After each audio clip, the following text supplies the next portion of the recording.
আমি যেখান থেকে বলছি এটা হচ্ছে পাইকপাড়ার শেষ সীমানা।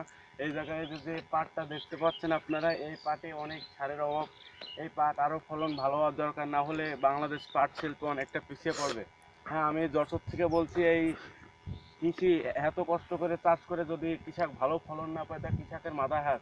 তাই আমি কৃষিবিদদের মতে এই ভুঁইতে কি পরিমাণে সার, কি পরিমাণে দেখতে পাচ্ছেন এই পাটগুলো দেখতে পাচ্ছেন, এই পাটে অনেক সার দরকার। ইউরিয়া ফসফেট অধিক পরিমাণে দিতে হবে, দিলে কৃষক অধিক ফলন পাবে এবং কৃষক ভালো লাভবান হতে পারবে এবং বাংলাদেশের পাট শিল্প অনেকটা এগিয়ে যেতে পারবে। আমি তো কিছু রাকিবুল ইসলাম বাবু, তুমি যেটা বলছিলে এই পাট তুমি কতদিন ধরে জানো এটা? এই পাট বিষয়ক কথাটাই আসলে এই পাট বাংলাদেশের পাট শিল্প বাংলাদেশ অনেক পিছিয়ে আছে, যার ফলে আজ আমাদের এই পাটগুলো কাটা হচ্ছে। কেন এই পাট বিষয়ে তুমি কতদিন তোর মেধা, তোর মেধা সম্পর্কে?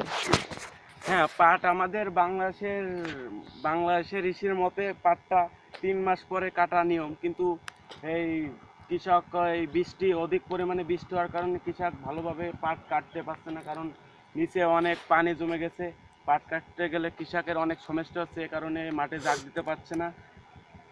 এটাই পানির অভাবে পাটটা মানে আপনার কি আর কোনো মতামত আছে? না, আমার আর কোনো বললে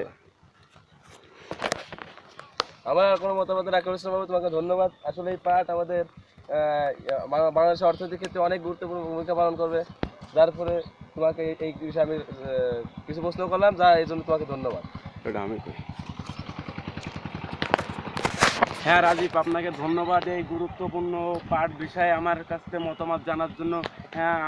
দর্শক, আপনারা দেখতে পাচ্ছেন যে আমি হচ্ছে যশোরের পাঠান পাইকপাড়া গ্রামে দাঁড়িয়ে রয়েছি। পাঠান পাইকপাড়া SK TV। ধন্যবাদ।